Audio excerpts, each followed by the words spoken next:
and bring in Gavins Kwame Agbodza. He is Minority Chief Whip and also a ranking member on the Rules and Transport Committee of Parliament. Good evening to you, Honourable, and thank you for joining us. Good evening, and good evening to you, to my very good friend, Richard, and the listeners. All right. Well, Honourable, I'm just wondering, since you were elevated to Minority Chief Whip, how come you are still a ranking member on the Rules and Transport Committee of Parliament? Thank you very much. Yes, since we, the minority did a change to the front bench, there is obviously, the three of us were ranking members of various committees. There would be the need for us to do a reshuffle of the committees and then get people to replace us. We haven't done that comprehensively yet, simply because what we did in the short term was to replace ourselves on the critical committees that take decisions for the House. For instance, the Appointment Committee, the House Committee, the Business Committee. So we just replaced those of our colleagues who were on the front bench. So there will be a major reshuffle of the committee together with our colleagues from the majority side. You are aware that they have done appointment of ministers. Some of those people who have been appointed are serving on certain committees that ought to be changed. So we are expected to do a reshuffle of the committees on both majority and minority side. And when that is done, I will surely not be the ranking on roads and transport, and Honourable will not be ranking on finance. So until that happens, you'll be enjoying the two positions. Well, it's not unusual in Parliament. The majority leader is leader of government business, majority leader, and the Minister of Parliamentary Affairs. There's nothing about it. It's just work we do. It's not. I'm not sure if there's anything to enjoy, but rather you have a responsibility to make sure that issues relative to where you are attached to are dealt with appropriately. Right. So surely, we have capable people. My deputy is capable of taking over seamlessly. So we don't have issues at all.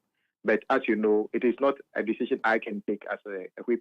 You need to go to committee of selection, of which the speaker is the chairman, and then that report from the committee of selection comes to the plenary to be adopted. So you don't appoint people and then it goes. It takes effect. The whole entire house needs to take a decision. Richard knows much more about this, and so it's not an issue at all. It will be done eventually. That's very well understood. Let's now talk about the issue at hand. The government, through the Ministry of Finance today, proposed the collection of road tolls, the charges actually. And we are bringing you in because you had been very vocal about the reintroduction of the collection of road tolls as a minority in Parliament. Today or last year, the Finance Minister announced the reinstatement.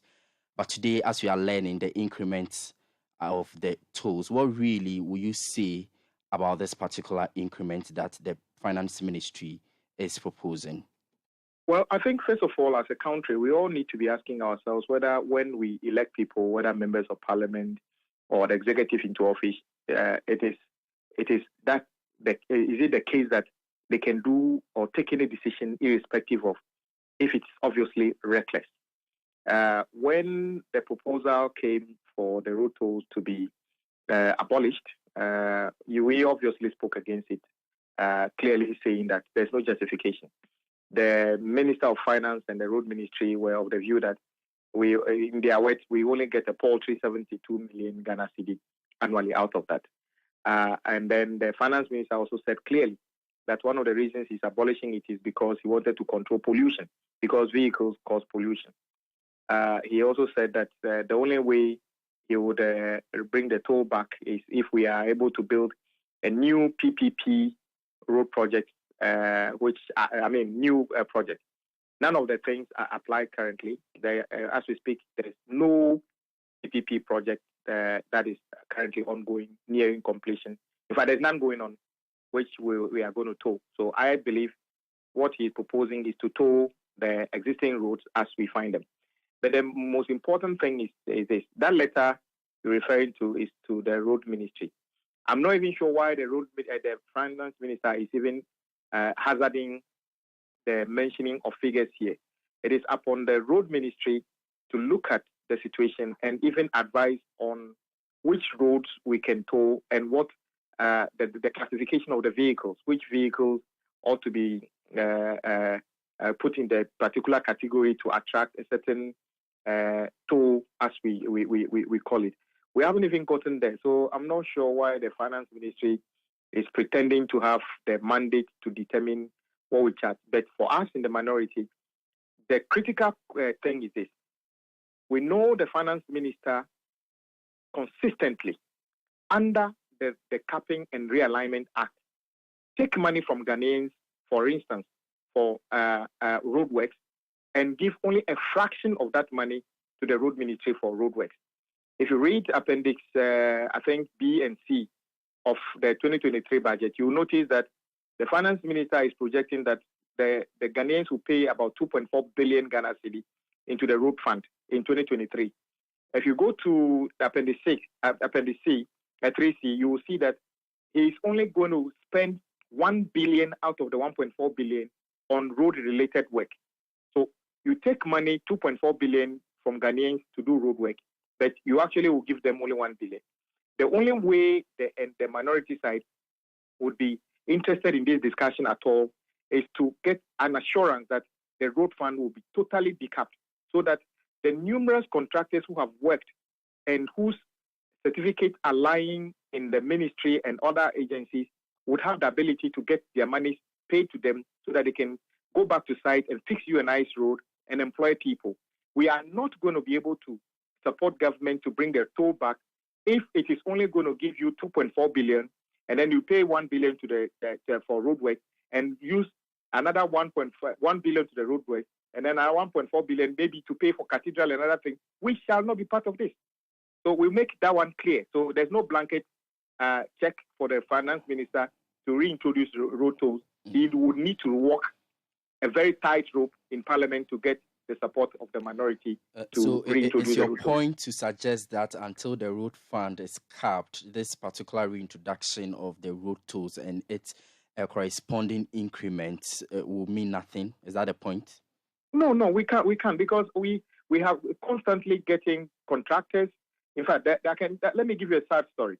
I'm in touch with a 77-year-old woman who is part of SMC, small medium contractors, whose job it is to just weed the side of roads in communities. She's owed just about 25,000 cedis or something like that. And guess what? She's got a kidney problem. She even needs this money to go to hospital. Just 25,000 cedis. Somebody says 72 million is a paltry money, so let's cancel it. And I'm saying that if we bring the toll back, the act ought to be changed, that money is protected for use on only road-related expenditure, not on a government-wide expenditure where we'll find monies from road fund, funding like cathedral, funding like other government expenditure. We can't be a responsible opposition if that is what we are supporting. We can't be part of it. But Honorable, have you seen the proposed rates? If you have, do you really think that they are justified, given the reasons for the reintroduction of the tools?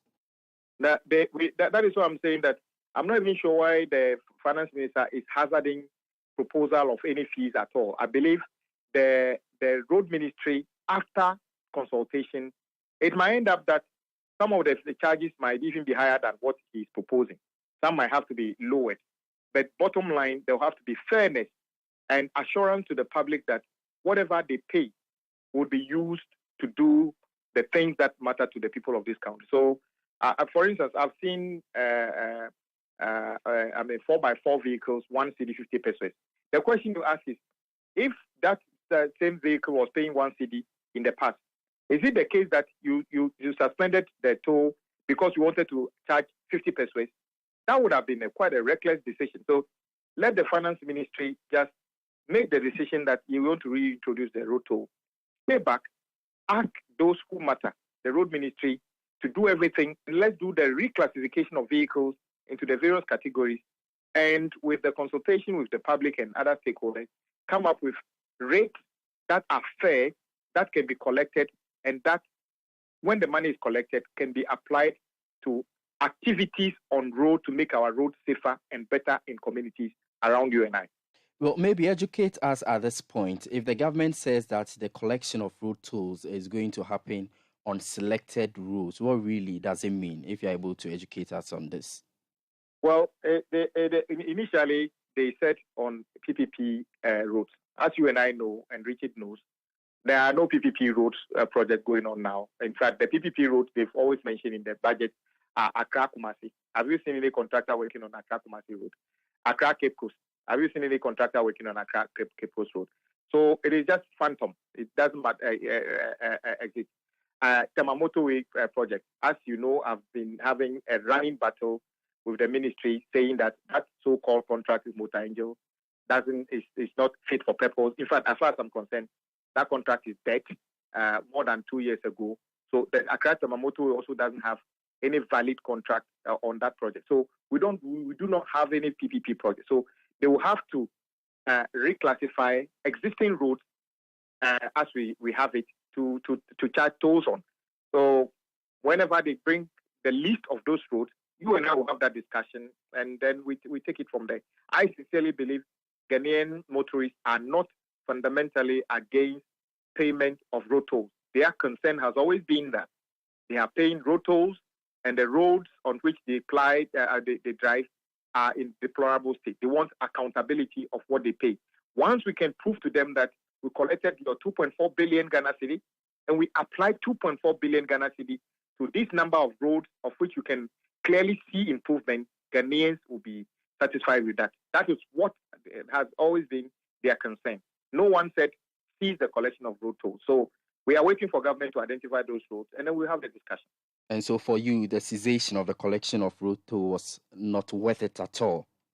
It was totally a propaganda, because they said when they wanted to do that and when they have e-levy, there will not be any need for it. Guess what? We are paying the e-levy, and they are back here again telling us they want to charge road toll. It tells you that our position has always been right. I take no pride in saying we told you so, because I know that for the period that the road toll ceased, we could have gotten a couple of millions to pay contractors, very genuine, patriotic Ghanaian businessmen who have worked, borrowing money from the banks, and whose certificates are unpaid. That is why they are losing their houses. They are unable to go to the hospital and treat the various ailments they have as individuals, and it's very sad. And I think that is why I have a very serious problem with this finance minister.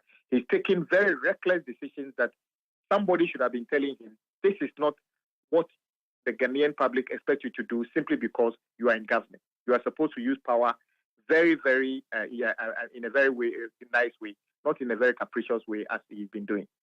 We appreciate your thoughts this evening. That's Governance Kwame Agbodza, Minority Chief Whip and Ranking Member on the Rules and Transport Committee of Parliament.